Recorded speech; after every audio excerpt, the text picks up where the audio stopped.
terus mula. Oh, tidak.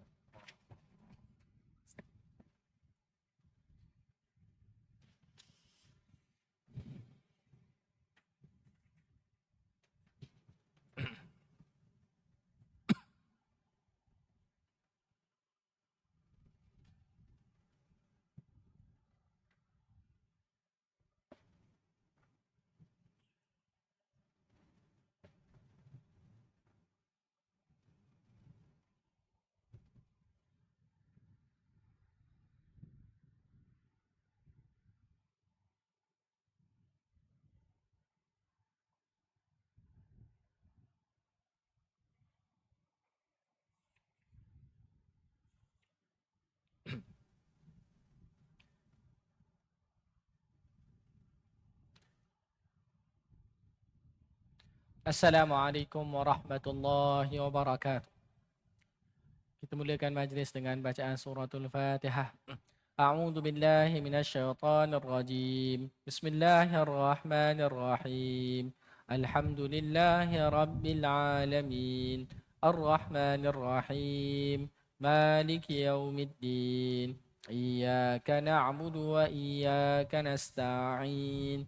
Ihdinas siratal mustaqim. Siratal ladzina an'amta 'alaihim غير المغضوب عليهم ولا الضالين آمين. Kita baca salawat atas Nabi Muhammad sallallahu alaihi wasallam. Allahumma salli ala sayyidina Muhammad. Allahumma salli alaihi wasallim. Allahumma salli ala sayyidina Muhammad. Allahumma salli alaihi wasallim. Allahumma salli ala sayyidina Muhammad. Allahumma salli alaihi wasallim. Allahumma salli ala sayyidina Muhammad. Allahumma salli alaihi wasallim. Allahumma salli ala sayyidina Muhammad. Allahumma salli alaihi wasallim. Allahumma salli ala sayyidina Muhammad. Allahumma salli alaihi wasallim.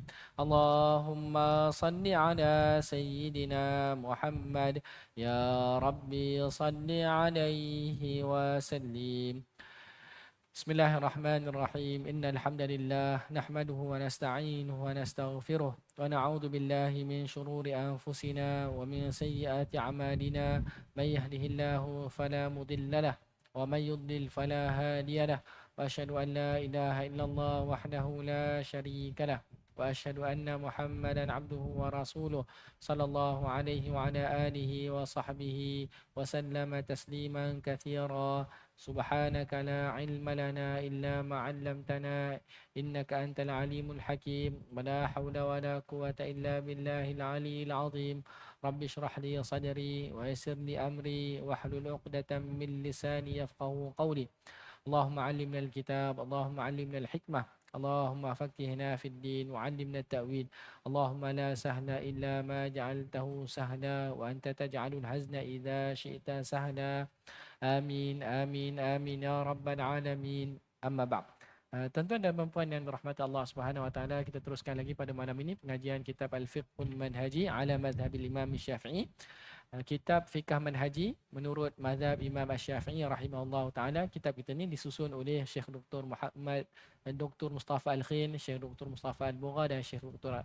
Ali Asy-Syarbadi, tokoh-tokoh ulama yang berasal dari Syria. Baik.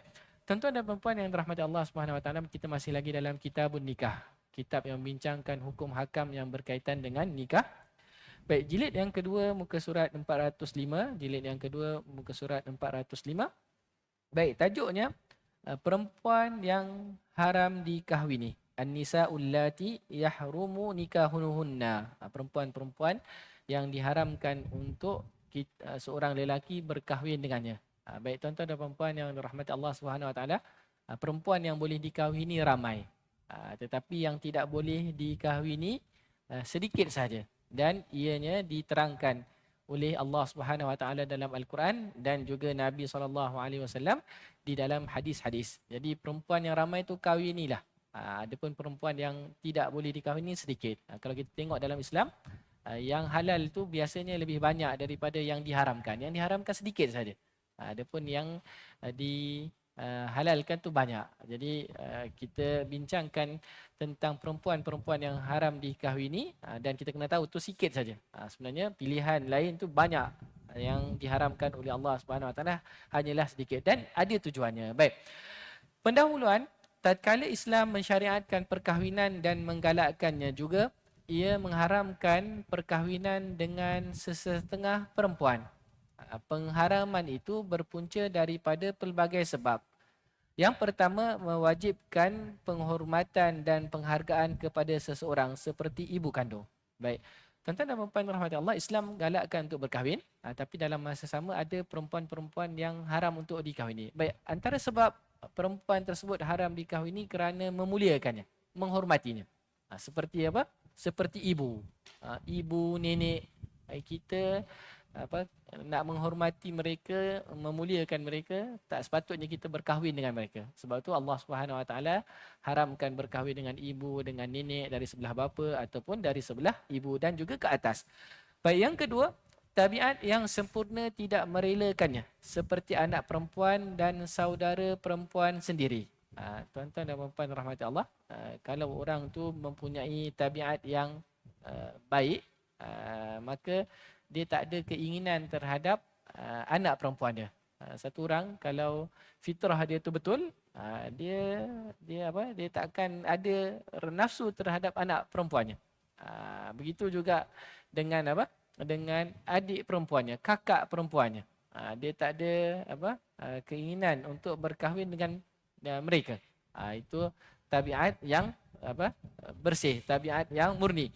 Dia tak akan ada keinginan untuk anak perempuannya dan juga saudara perempuannya. Baik. Yang ketiga, menjaga maruah diri sebagai tujuan perkahwinan yang tidak tercapai apabila mengahwini perempuan yang mempunyai hubungan kerabat yang terlalu hampir. Contohnya anak saudara atau cucu. Ini kerana pergaulan mereka amat kerat dan rapat. Jadi anak saudara, anak saudara, anak saudara kita. Begitu juga begitu juga cucu. Daripada anak lelaki ada daripada anak perempuan. Ni kita biasanya rapat dengan mereka. Tak ada pun tak ada biasanya orang dia tak akan berkahwin dengan tidak berkahwin dengan mereka. Baik. Yang keempat, membina keluarga yang teratur dan tersusun seperti mengharamkan perkahwinan saudara susuan dan anak saudara susuan.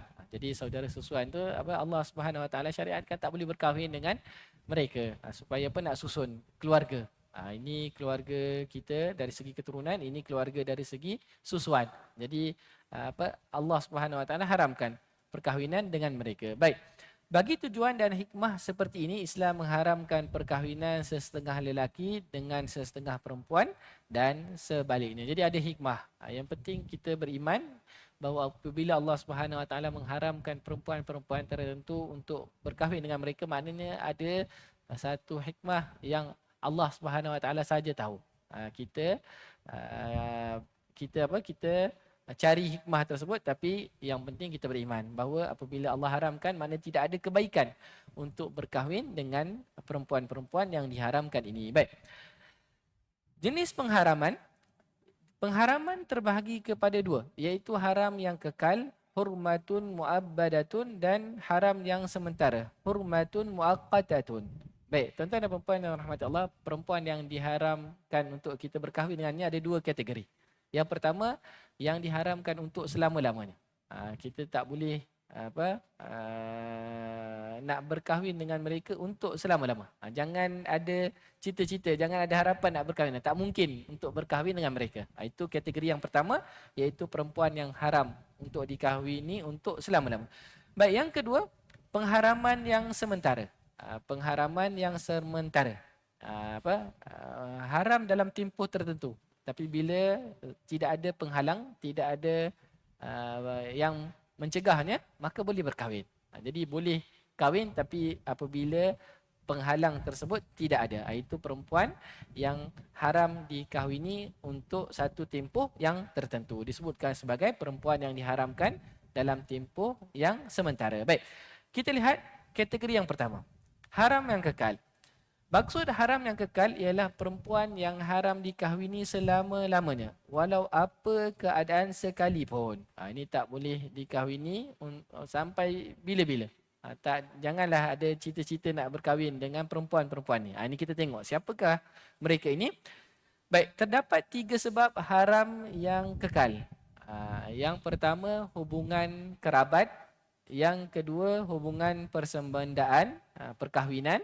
Yang ketiga, hubungan susuan. Jadi ini 3 golongan yang haram untuk dikahwini buat selama-lamanya. Yang pertama, hubungan kerabat, nasab, keturunan. Yang kedua, hubungan persemendaan, hubungan disebabkan perkahwinan. Kemudian yang ketiga, hubungan disebabkan susuan. Hubungan penyusuan. Ini 3 sebab seorang perempuan haram dikahwini untuk selama-lamanya. Baik, kita lihat yang pertama, hubungan kerabat, hubungan nasab. Baik.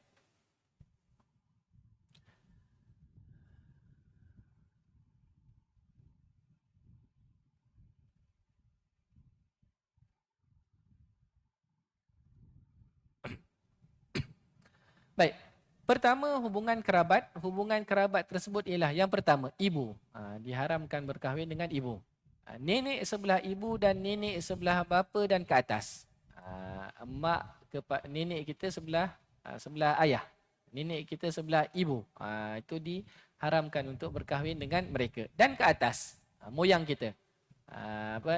Nenek kepada ayah kita ataupun nenek kepada ibu kita, itu haram untuk kita berkahwin dengan mereka. Baik. Mereka merupakan asal usul keturunan yang tidak boleh dikahwini. Jadi mereka tu asal kepada seseorang. Mereka tu asal ataupun dalam fikah disebutkan sebagai usul. Orang yang tidak boleh dikahwini. Baik. Yang kedua, anak perempuan.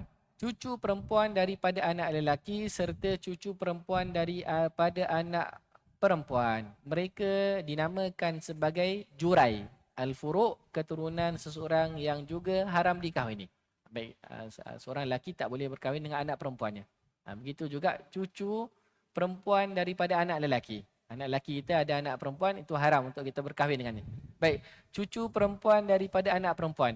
Kita ada anak perempuan, dia ada anak perempuan, itu kita tak boleh berkahwin dengan mereka. Begitu juga yang ke bawah, cicit perempuan kita, yang seterusnya ke bawah lagi, semuanya tidak boleh dikahwini. Dalam fikah, mereka tu disebutkan sebagai furu'.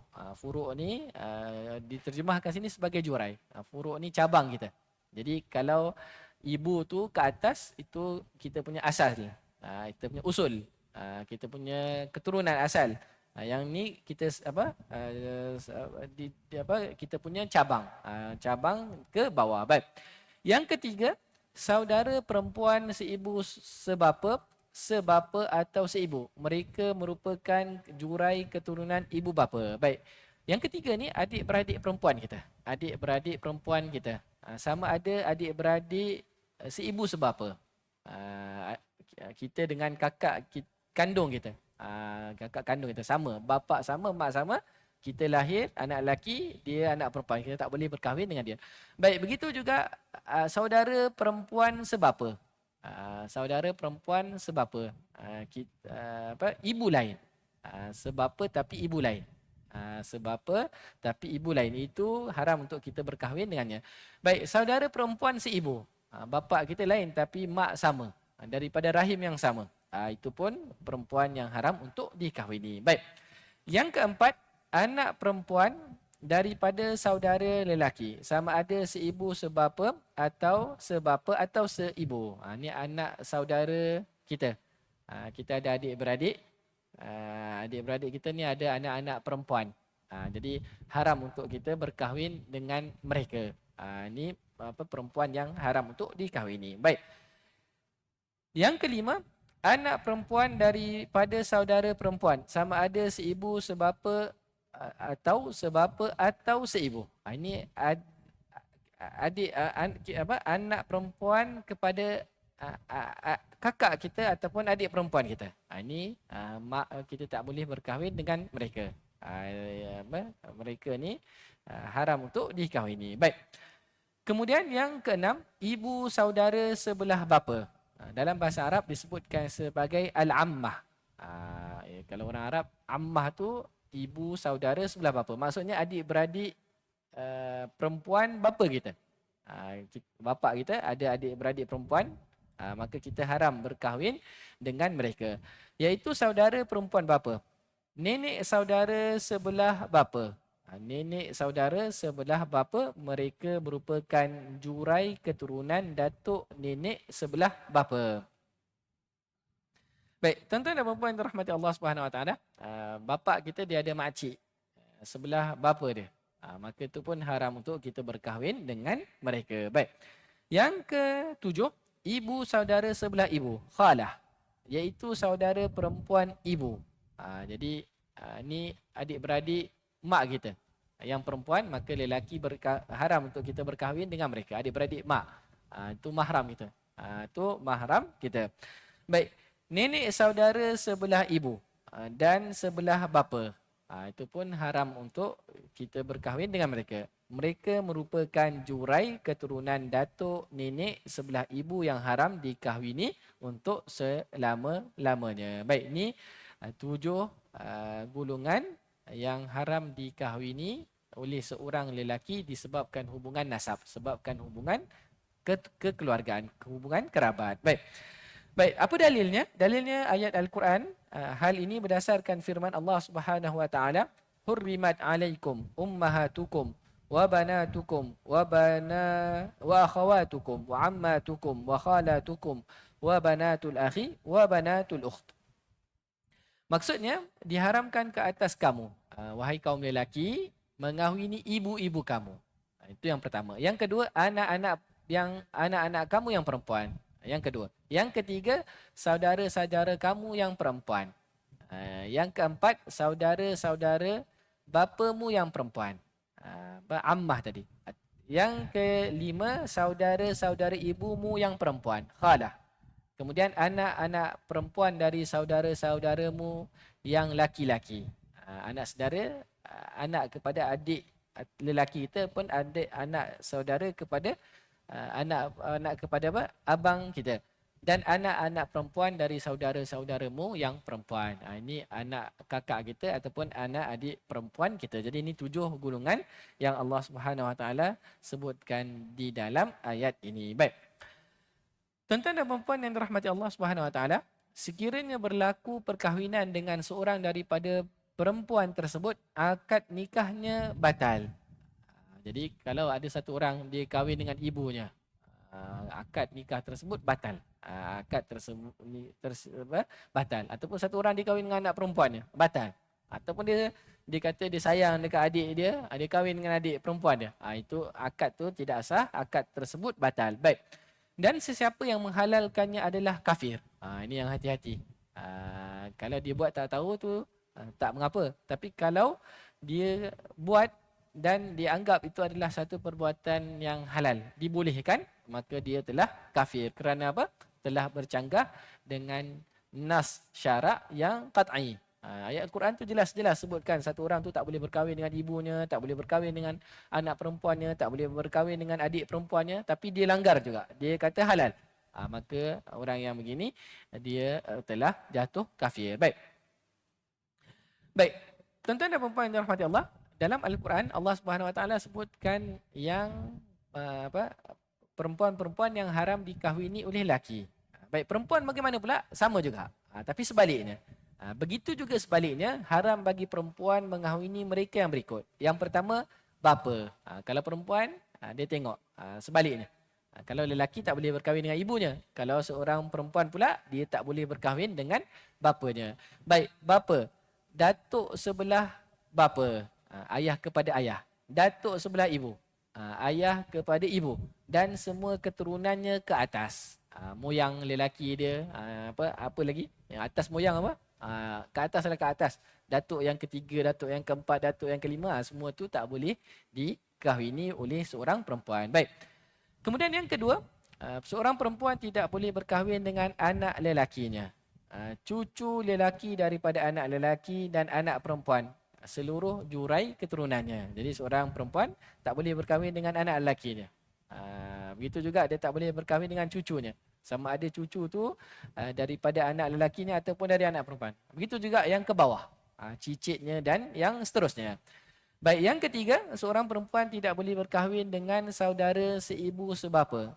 Sebapa ataupun seibu. Dia tak boleh berkahwin dengan adik-beradik kandungnya. Dia tak boleh berkahwin dengan adik ataupun abang sebapanya. Ataupun dia tak boleh berkahwin dengan abang seibunya ataupun abang adik seibunya. Itu semua haram dikahwini oleh perempuan. Baik. Yang keempat, seorang perempuan haram berkahwin dengan anak saudara lelaki daripada saudara lelaki dan perempuan.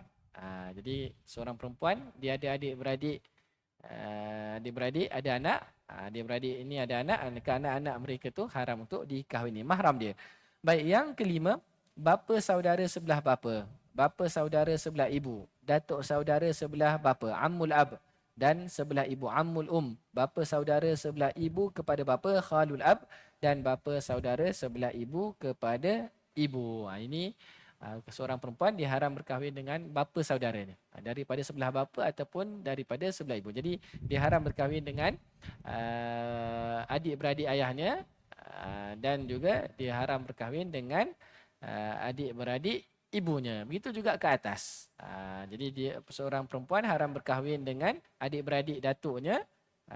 Begitu juga dia daripada sebelah bapa dan juga daripada sebelah ibu. Baik, ini yang pertama. Jadi ini golongan yang haram dikahwini untuk selama-lamanya kerana hubungan kerabat, hubungan nasab. Baik. Yang kedua,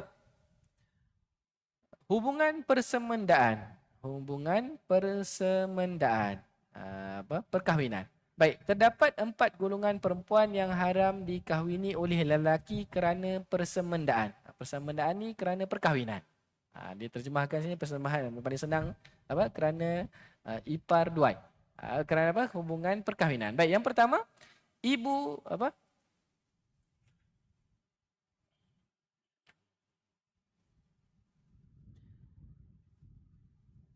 Baik, ibu tiri. Yang pertama, ibu tiri. Ibu tiri. Isteri kepada ayah. Isteri kepada ayah. Jadi, contohnya ayah kita ada 2 orang isteri. Salah satu isterinya tu mak kita. Itu memang jelaslah tak boleh kita berkahwin dengan dia.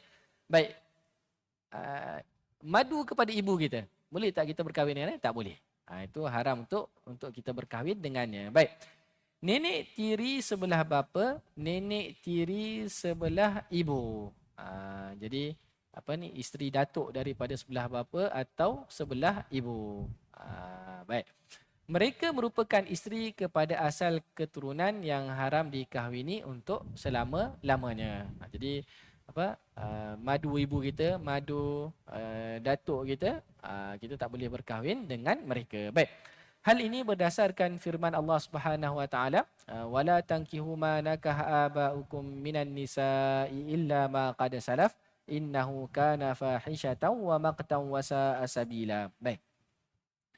Allah Subhanahu wa taala berfirman, dan janganlah kamu kahwini wanita-wanita yang telah dikahwini oleh ayahmu.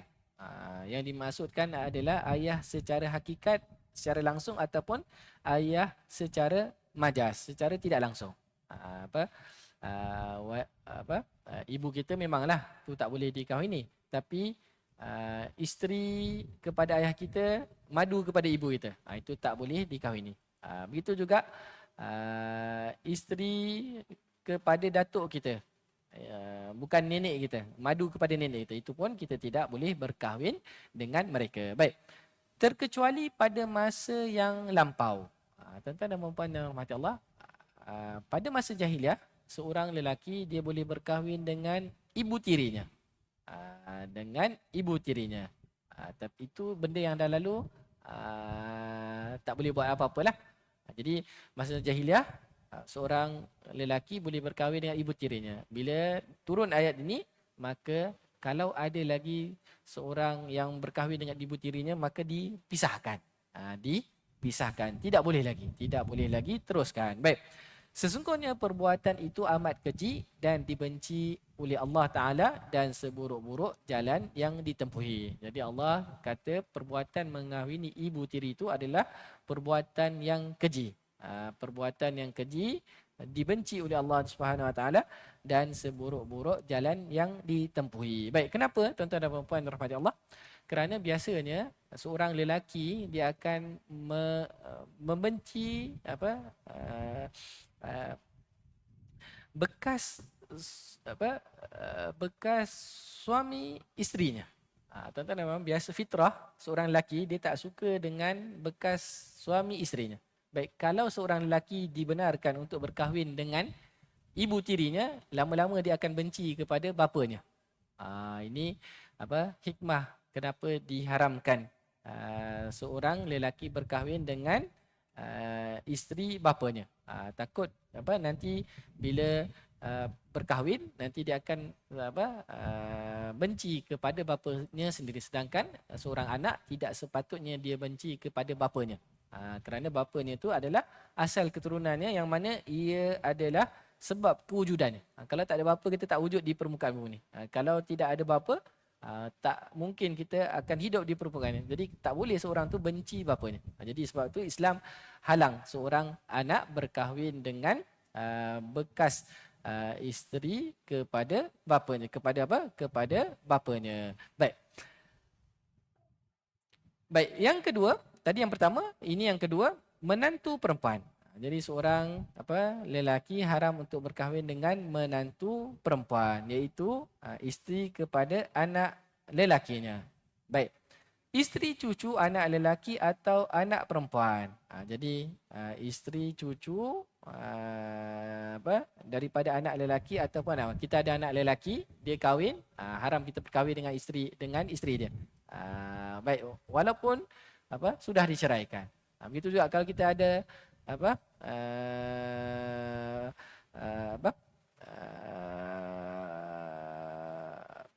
yang seumpama dengan. Jadi isteri kalau anak cucu kita ada isteri, kita tak boleh berkahwin dengan isteri kepada cucu tu walaupun cucu tu telah menceraikan isterinya itu. Baik.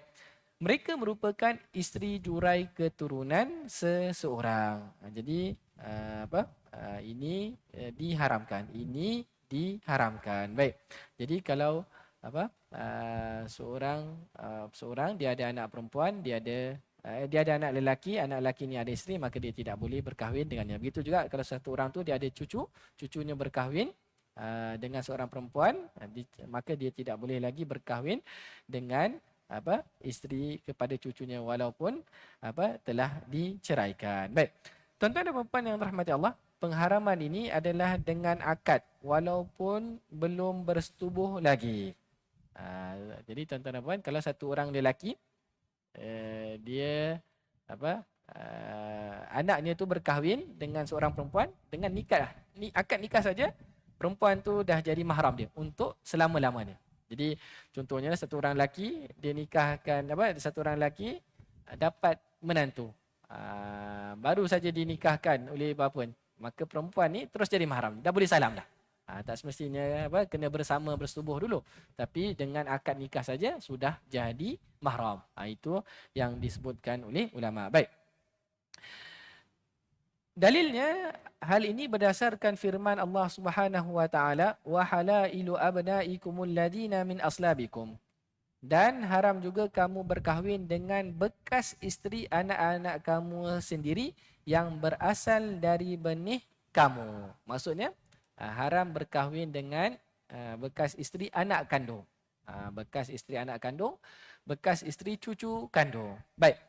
Dalil pengharaman ini tidak meliputi bekas isteri anak angkat. Baik, kalau isteri anak angkat macam mana? Boleh. Sebab anak angkat tu bukan anak kandung, bukan daripada benih kita. Anak angkat ni anak orang lain. Bapa dia orang lain, ibu dia orang lain, kita angkat dia. Status dia macam anak tetapi dia bukan anak. Itu sebab dinamakan sebagai anak angkat. Baik, kalau isteri anak angkat, apa hukumnya? Kalau anak angkat kita ceraikan isterinya, boleh tak kita berkahwin dengan dia? Boleh. Dan ini terjadi pada zaman Nabi SAW. Baik, masyarakat pada zaman jahiliah mengambil anak angkat dan mengharamkan perkahwinan dengan bekas isterinya. Tuan-tuan dan puan-puan yang rahmati Allah, orang Arab pada masa dahulu, mereka ambil anak angkat. Anak angkat ni mereka jadikan seperti anak kandung sendiri. Jadi antara hukumnya di sisi mereka, kalau anak angkat ni berkahwin dengan seorang perempuan, perempuan tu kemudian diceraikan, si bapa ni tak boleh berkahwin dengan bekas isteri anak angkatnya. Itu pada masa jahiliah. Tapi bila Islam datang, Islam batalkan perkara ini. Baik. Islam membatalkan taraf anak angkat seperti ini dan menghalalkan perkahwinan dengan bekas isteri anak angkat tersebut. Jadi Islam batalkan, malah Nabi SAW sendiri berkahwin dengan bekas isteri anak angkatnya, iaitu Zaid bin Harithah. Isteri kepada Zaid bin Harithah. Jadi Allah bukan saja batalkan begitu saja, tapi Allah suruh Nabi SAW untuk berkahwin dengan bekas isteri kepada anak angkatnya. Baik. Hal ini berdasarkan firman Allah Subhanahu wa taala, "Wa ma ja'ala ad'iyaakum abna'akum dzalikum qaulukum bi afwahikum wallahu yaqulul haqqa wa huwa yahdis sabil." Dan dia tidak menjadikan anak-anak angkatmu sebagai anak kandungmu sendiri. Yang demikian itu hanyalah perkataanmu di mulutmu sahaja. Dan Allah mengatakan yang sebenarnya dan dia menunjukkan jalan yang benar. Baik.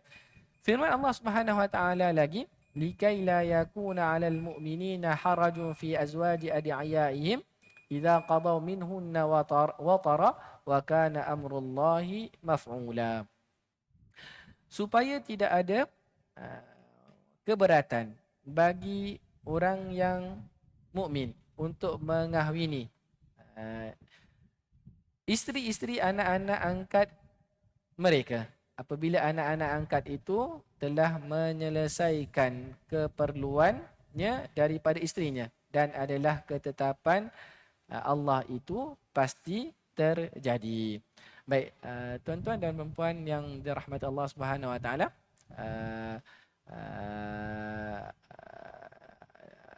Allah Subhanahu wa taala suruh Nabi SAW untuk berkahwin dengan bekas isteri anak angkatnya, bekas isteri kepada Zaid bin Harithah. Maka Nabi SAW pun berkahwin dengan dengan bekas isterinya. Jadi Allah kata supaya apa? Supaya tidak ada keberatan bagi orang mukmin untuk mengahwini isteri-isteri anak-anak angkat mereka. Nabi SAW pun kahwin dengan bekas isteri anak angkat, maka orang beriman yang lain pun boleh buat. Jadi ini cara Allah Subhanahu Wa Taala untuk membatalkan adat kebiasaan pada masa jahiliah. Nabi sendiri pun kahwin dengan bekas isteri anak angkat, maka orang beriman yang lain pun boleh berkahwin dengan bekas isteri mereka. Ini cara Allah Subhanahu Wa Taala menetapkan hukum ini. Baik. Jadi itu yang kedua. Jadi yang pertama tadi ibu tiri, kemudian yang kedua menantu perempuan, tidak termasuk bekas isteri anak angkat. InsyaAllah selepas azan kita sambung sikit lagi ibu, mertua dan anak tiri perempuan. Wallahu ta'ala a'lam.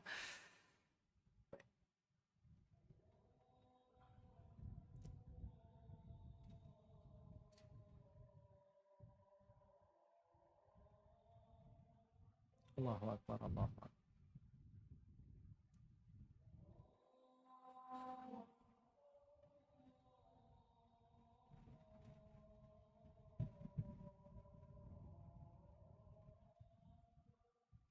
Allah.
Alhamdulillah.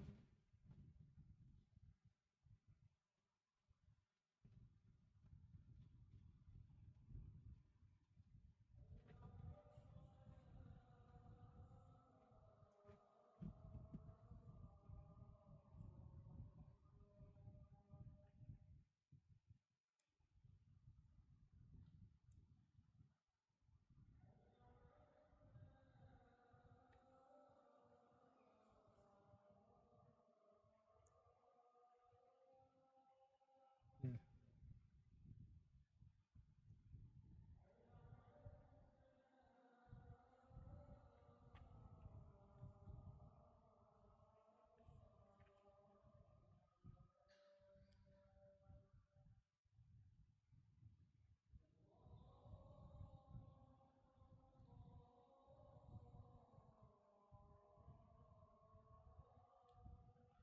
Allahu Akbar, Allahu Akbar.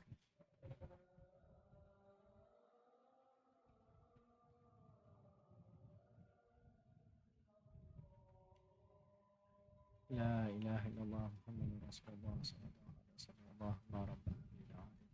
Salatan qaiman.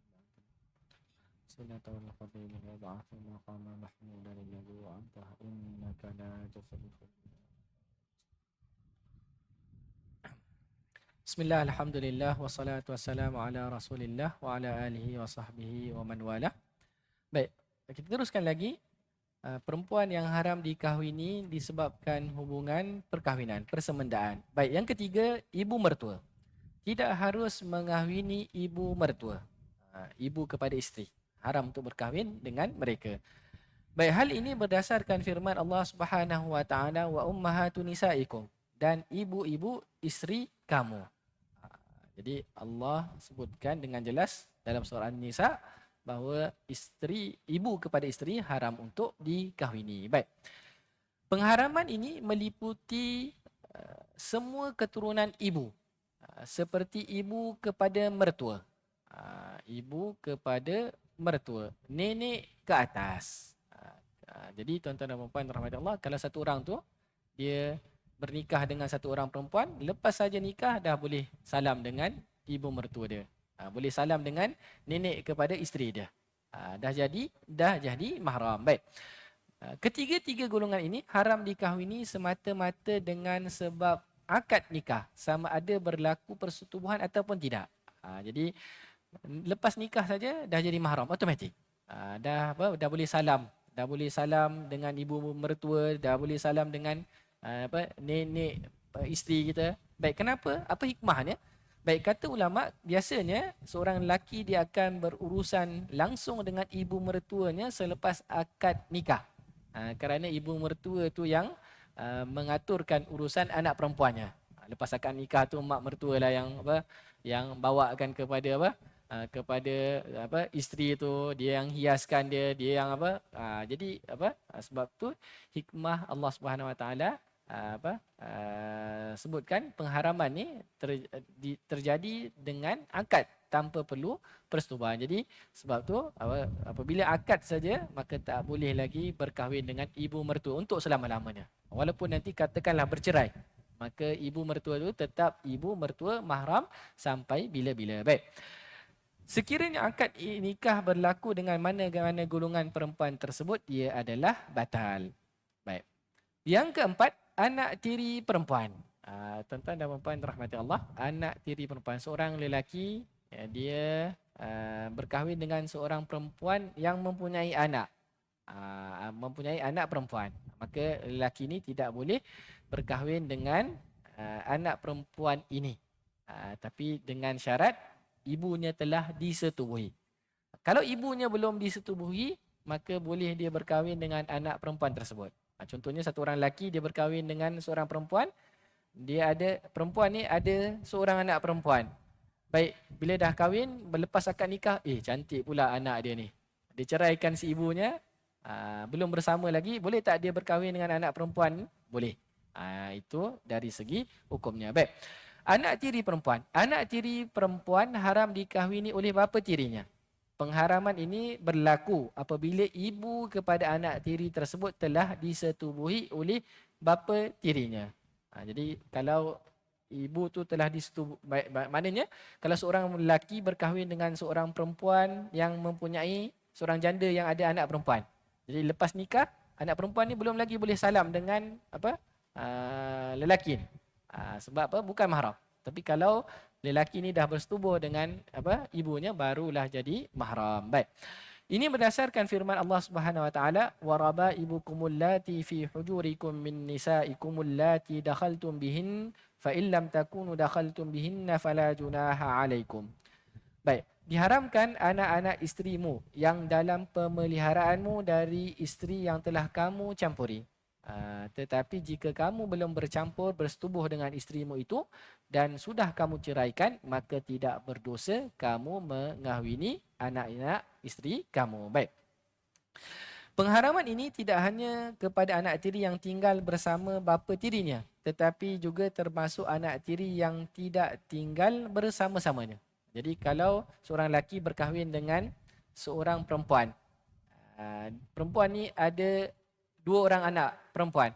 Satu tinggal bersama dengan ibunya, satu lagi tinggal di tempat lain dengan bapa asal dia mungkin, bapa kandung. Baik, yang satu lagi pun sama juga. Yang tinggal dengan bapa kandungnya pun haram, tidak boleh dia berkahwin dengan perempuan tersebut. Baik. Maksud anak tiri yang dalam pemeliharaan kamu adalah bagi menerangkan kebiasaan anak tiri tinggal bersama-sama di bawah jagaan bapa tiri dan ibunya.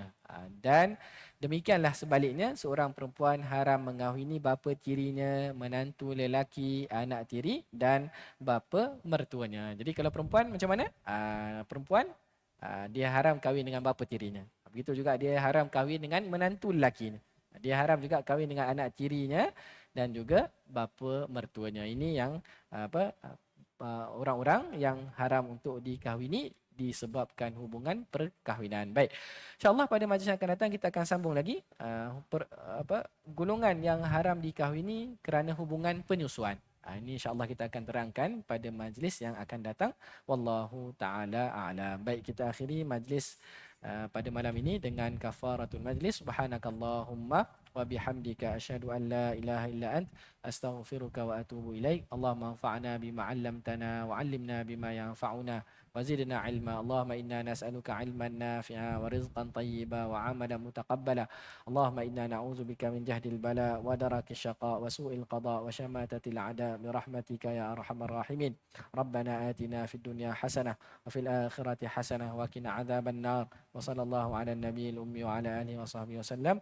Walhamdulillahi rabbil alamin. Barakallahu fikum. Wassalamualaikum warahmatullahi wabarakatuh.